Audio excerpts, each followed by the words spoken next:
All right, welcome everyone. We are on the first conference call of the year for the buyer sequence. We're going to be talking about the day in the life of a top producer with our very own Sheryl McLaren. She is jumping on after a very busy weekend and she's jumping in. I asked her to help me out and we're going to jump right into talking with her. A couple housekeeping things though.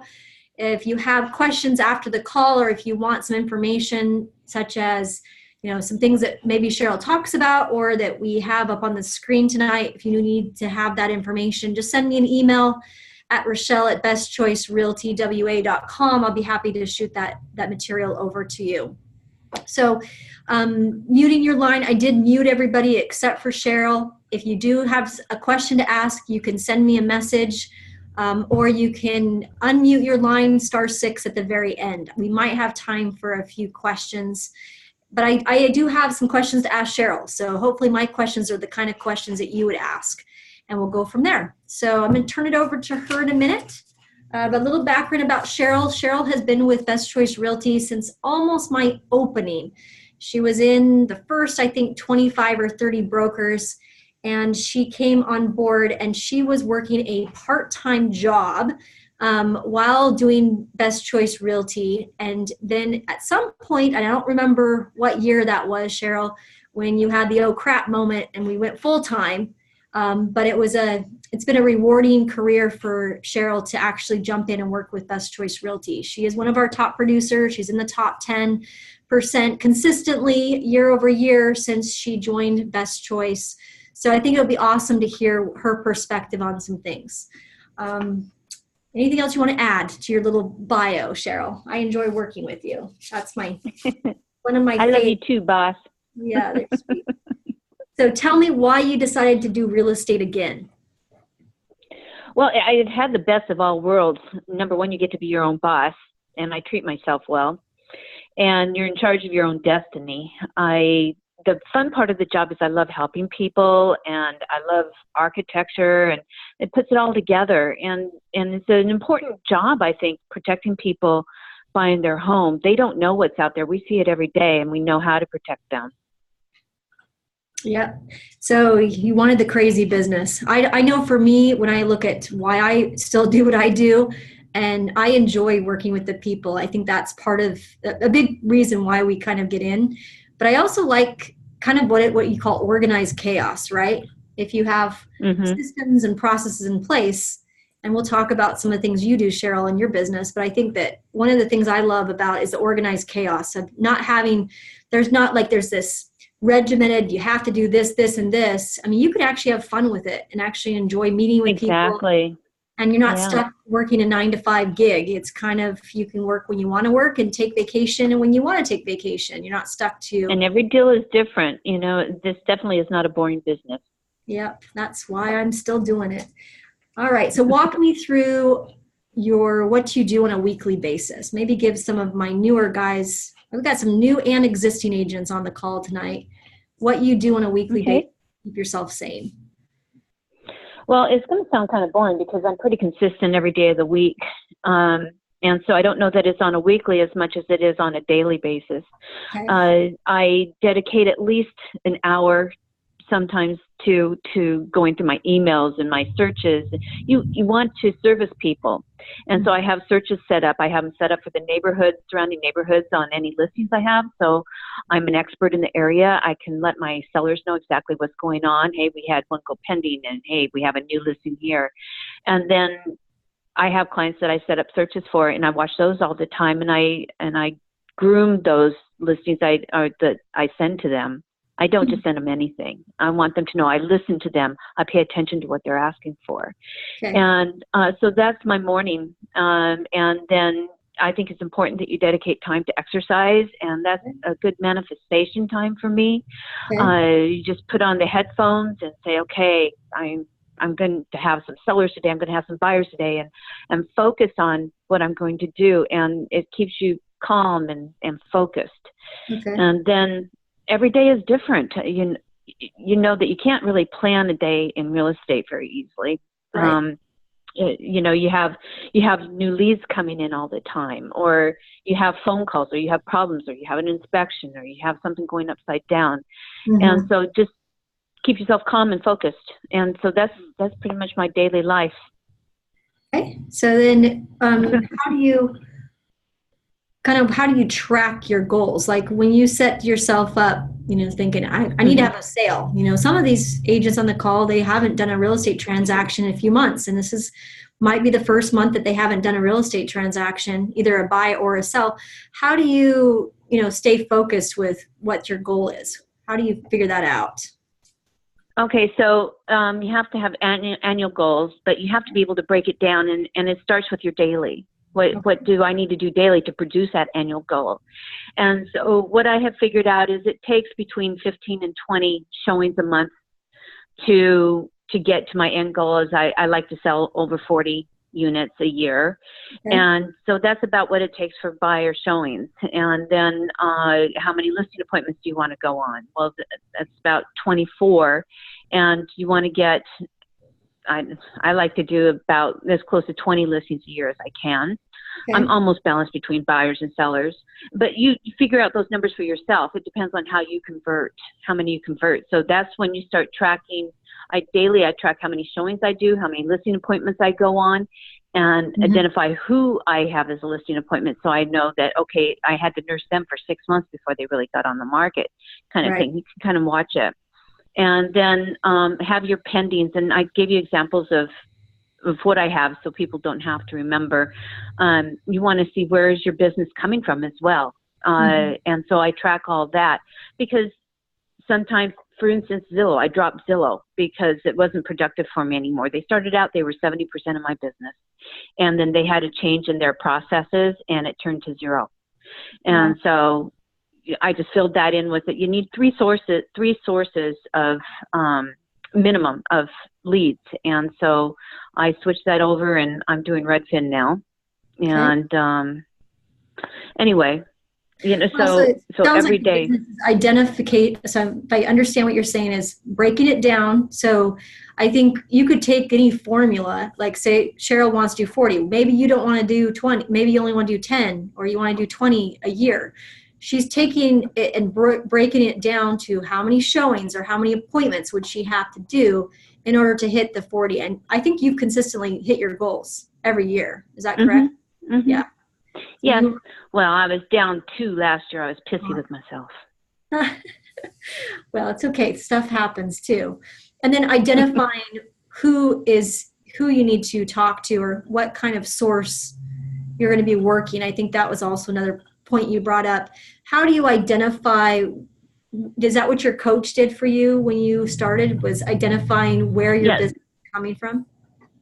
Yeah, that's the first thing he did, was give me this spreadsheet, and we worked hard on making sure I was keeping it up and identifying my goals. And they gave me a formula on how to figure out, okay, is this how many you want to sell? This is how many you have to do. Okay. And that helped me focus. And every time I talked to my coach, I had him every 2 weeks. At the end of my session, I would have goals for my next session. And we celebrate the successes. And I think it's important that we don't just focus on our goals alone. We focus on our successes as well. And if we are having any failure at all, how do we turn that around and dig deeper? You know, this job takes a lot, or I shouldn't say job, because it's really just a way of life and a career. Right. It takes daily focus, and I think it's good that we keep each other up and support each other. I love supporting other agents and making sure when they're having a downtime, let's look at the happy side too, and let's fix whatever's making you down. Right. The focusing on the successes is really important. I think if you get so stuck on, oh, I don't have leads, or I don't have this, and you're focused on the negative, sometimes that goes into the positive and it creeps into your business, and then you actually end up making less money when you focus on the negative. And it happens to me, and you know, it happens to me. I had a couple of slow times last year. I was having buyers drop off like flies because the market was so competitive, and they just didn't have the energy for it. And so it was a real different year last year, and And so I have 2 file drawers, one where I think people are going to, in the next 6 months, buy or sell, and then another drawer where maybe they said, we want to wait a year, or in the future, we want to buy or sell. And so when it gets slow and I start noticing, that maybe my backlog isn't what I want it to be, I start digging in those drawers and I start making phone calls, text messaging, just making sure I'm contacting these people. And I keep notes because it's real important to keep notes on people, to keep it personal and to keep it real. Yeah, that's good. So she's identifying by kind of categorizing or bucketing, so what I would call it, buy, sell, timelines, future, and then digging in. I think that's really critical. So let me ask you a couple more questions. She's got a nice little kind of sheet that she sent me from her coach. Again, I could forward this to you if you'd like after the call. If you just send me an email, I'll forward this to you. But she's got where her business is coming from. This is from her coach. And I believe Sheryl was paying for coaching for about 3 years. Is that right? And then now you're, okay. She's now got the systems in place where she doesn't need to pay for the coach, but the coach did hold her accountable and got her set up, and then followed up with her every 2 weeks. So she's got where did her business come from? She's had a school ad. She had a realtor.com, open house sign calls, lender referrals, brokers from Best Choice, Redfin, Zillow internet leads, mailers, farm. What's JL and JS? What does that stand for? Uh-oh. Don't know. Oh, just listed, just sold. That's what that is. Just JL. That's it. Thank you. Yeah. Got to try to understand our own little lingo tonight. And then we got that's the core fact stuff, Rochelle. Oh, okay. Just listed, just sold. Yeah. And PC would be personal contact, and then SOI, sphere of influence. Is that what? Yes, correct. Mm-hmm. So then she has a monthly tab with a spreadsheet of the people. Is that what you're doing, or the money? Is it the money where the money comes from? That's the money. That's my net.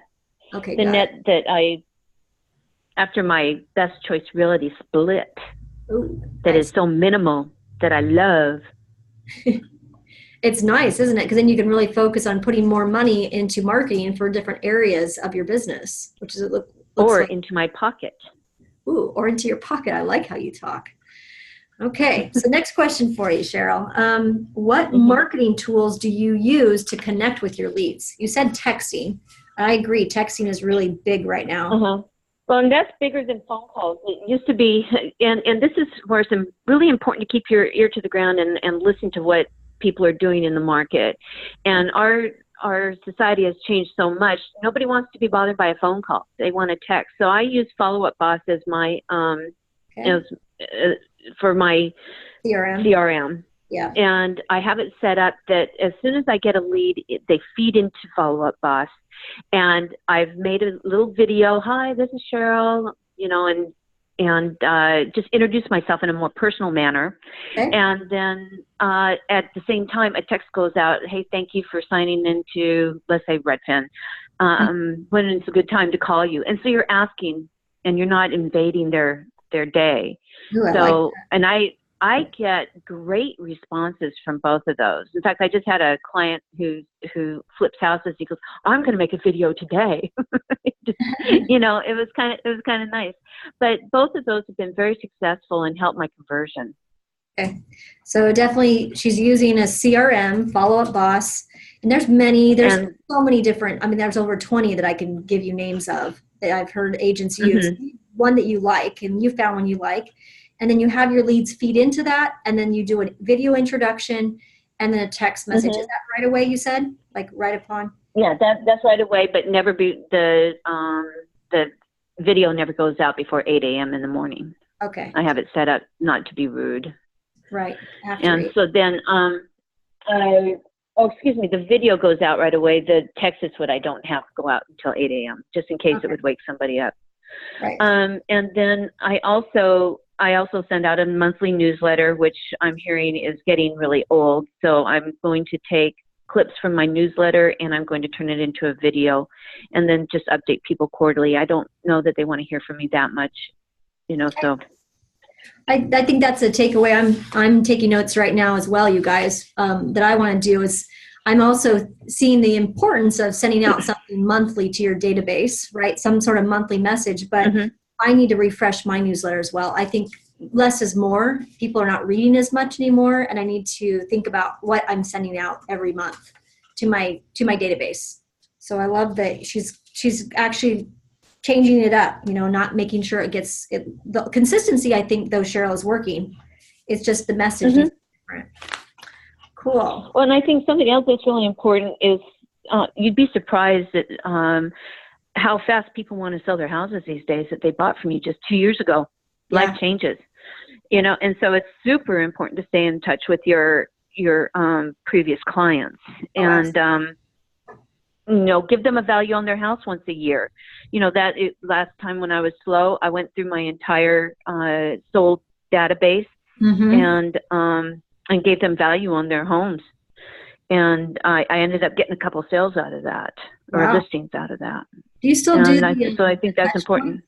Sorry, do you still do the touch points for your closed clients? Do you still do that closed client? I do. Every year they get a little something from me. Wow.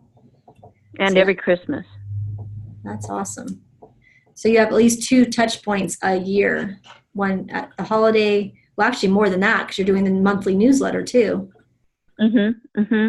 But something they are not going to forget me unless they do it on purpose. Okay. Unless they want to. Awesome. So I got another. I'm going to give them the chance. You're not. And I got 10 more minutes with my beautiful Sheryl. So I got a couple more questions for you. What percentage of your clients are buyers and what percentage are sellers? And how should you spend your time with these groups of people? I have about 40% seller and 60% buyer. And I think that's important so that you can adjust to any market. Okay. And as far as how I spend my time with them, it's important to have a pretty direct approach, I think, a kind but direct approach, and make sure people aren't time wasters. Yeah. Especially on the Redfin, I get a lot of people who have other agents that just are on vacation or something. They just want you to fill in. Right. And so just asking the right questions up front and getting them nailed down. And you still can't be 100% with that because, as I told you earlier, buyers are liars. That's right. And and then as far as the listing, spending time with them, I think keeping it to a half an hour listing presentation, unless they really are talkers and stuff. But have your ducks in a row. Know what you're just going to say to them. Know something about their house. Bring something of value to them. For instance, I give with my listings, I give either a carpet cleaning or a house cleaning, and I tell you, they are just so grateful. Yeah. It takes a lot of stress off of them preparing their house, and just make sure that you have your resources, you guys. And I think that you guys are redoing the source guide again, aren't you, Rochelle? We are. We're in the process. Yeah, and so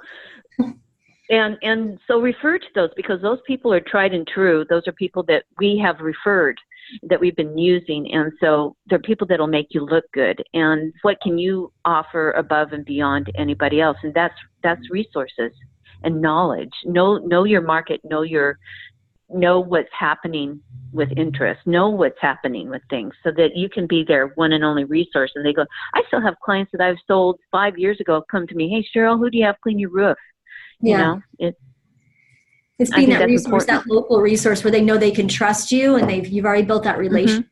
And it kind of goes back to your comment, being kind, but yet being direct. They're looking for a kind friend or a trusted advisor, but they're also looking for a good communicator that can communicate when it's time to sell, or time to buy, or time to, get some help with remodeling their house. You're kind of that direct. You're direct with them, but you put them in the right touch with the right people. And that's what they're looking for. Right, exactly. Awesome. And if you're not an expert on something, let them know and direct them to the right place, because you look pretty stupid if you try to pull it off and you can't. Right. So so it sounds to me like you're fairly balanced. If I've heard some brokers from other companies say, oh, you got to, be a listing agent, or you have to be really good at a buyer's agent before you can be a listing agent. I think we've proven that time and time again, that you can actually be a good buyer's and a listing agent. It actually makes you a better agent to be both. Is that correct? Oh, absolutely. How else do you understand? I mean, when I talk to my listing people, I say, look at your house as if you have buyer's eyes on. What is it? Walk into your own house, and what do you see first? What impression do you get? And then with the buyers, and we're trying to negotiate, I said, imagine that this is your house and you've lived here for 10 years. How would you feel about this? And, you know, you have to still have some heart. I know it's negotiation. I know it's business, but this is a real personal business. Yeah, I think you're right. What support tools do you use to save yourself money? I'm looking for some hacks now. Oh, okay. I tell you, my transaction coordinator, TC Solutions, Jenny Lee Harmon was an escrow officer for 20 years. She saves my honey almost on a daily basis, and she has a great team. Once I am in contract, I just forward everything to her, and it's like I can almost forget about it. They remind me of my inspection day. They remind me of different deadlines. And we developed these emails together so we have great perspective from a real estate broker point of view and a transaction point of view. And she, with her escrow background and everything, she just keeps us out of hot water, and it's constant communication. And this is what we do to relieve the stress from me and from my clients, because they are getting emails all the time saying, this is the next step. This is who we have as a contact. And they have all the information all the time. And it's such a time saver for me. I can go out and sell. Yeah, and I talked to her just today about they were putting up 35R. I mean, for one of our agents that was that's on our team, and she's using Jenny for the very first time. And what's nice is that there's licensed people at TC Solutions that's helping to draft the 35Rs and to keep that agent on top of the game. So it makes her look like she's been doing real estate a long time, the way that Jenny communicates. And it's only $350. So it's per transaction. They take it right out. She's gold. I tell you, she really makes my life livable. And then I use Carly as my listing assistant. So I just get all the paperwork together. I send her the pictures. I send her the listing. She knows my routine for sending out just listed core fact cards and then also just sold, so that you are marketing to the neighborhood that you just sold in. And and it just gets your name out there. Those are the ones I've had the most success with. Awesome. But those two help me out a lot. Now, are you using a different system? Follow Up Boss, does it have like a way to track your expenses? What are you using for that? Nope, I use oh shoot, I'm having a brain fart.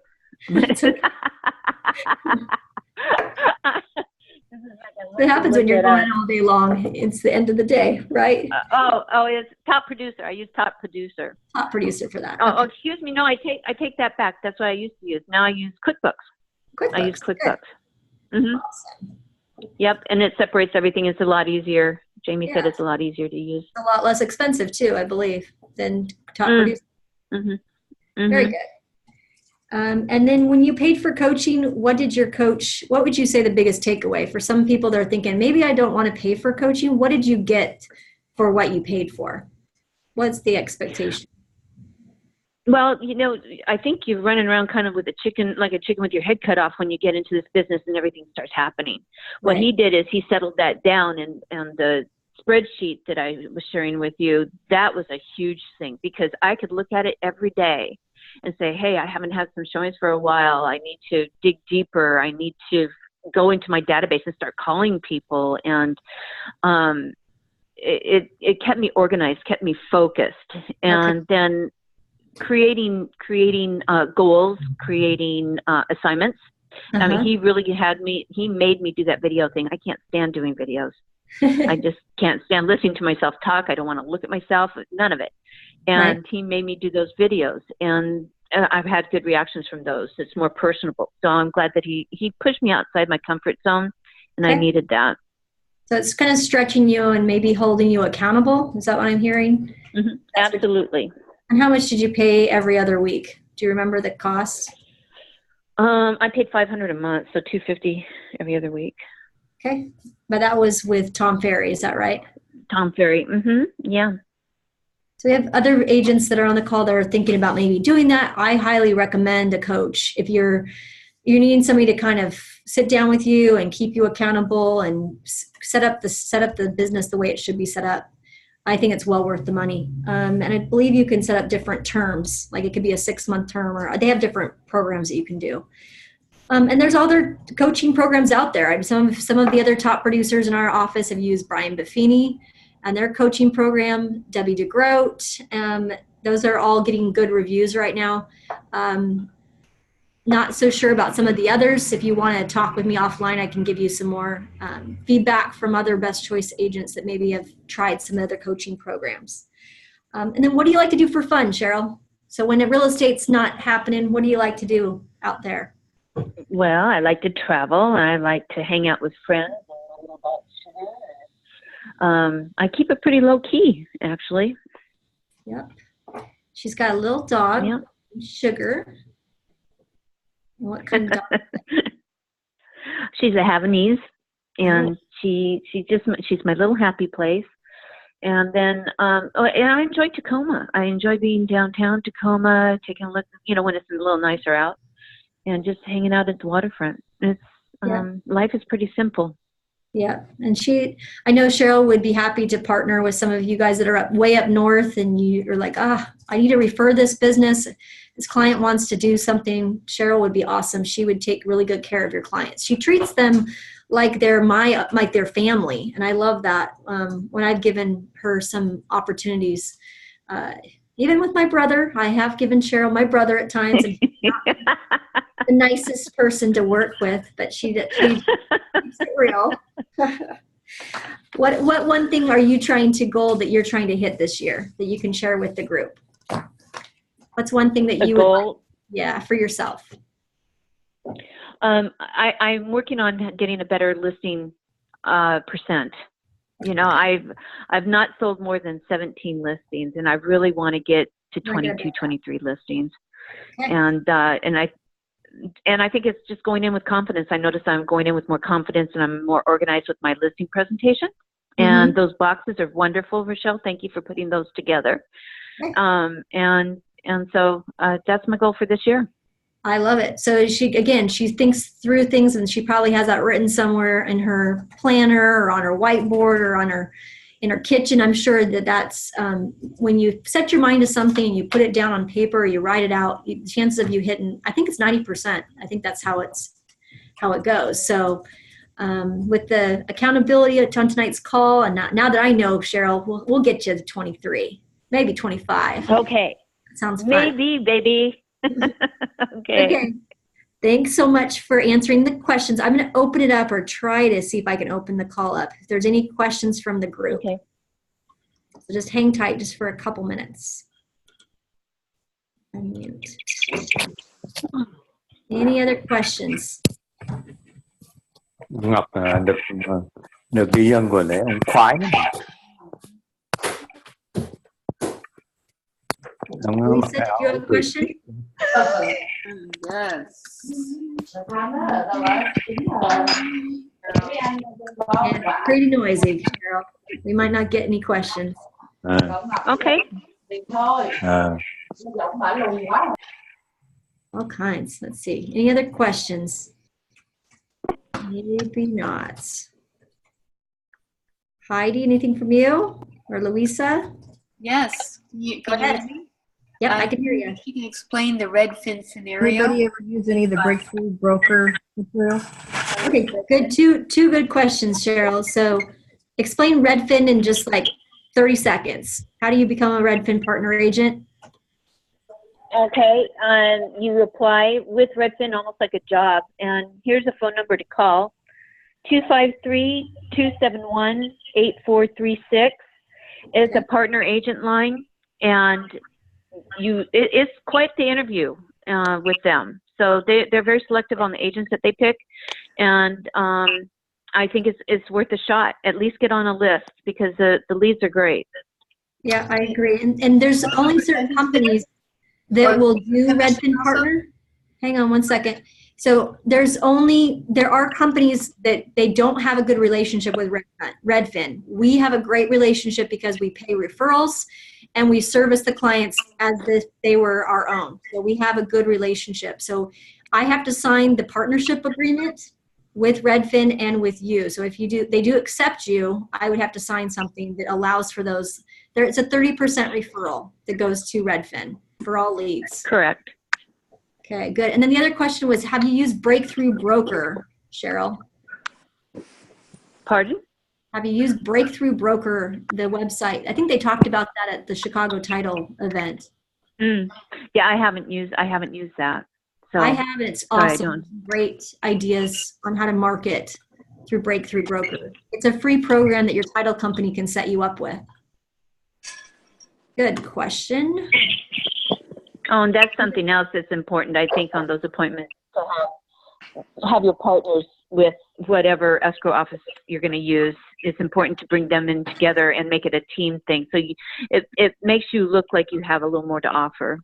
Than I'm just with the company and I have my stuff. You actually have the title and escrow opened and you look like you are wanting the job. Like you've already done the research.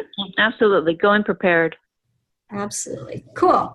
I think that's it. If you guys have any other questions for Sheryl, if you want to shoot those to me by email, I'll be happy to follow up with you.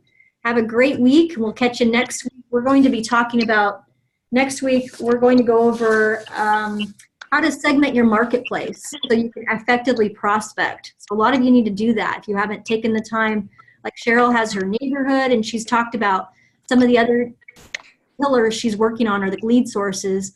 We're going to talk about how to segment your own marketplace next Monday, same time, same place.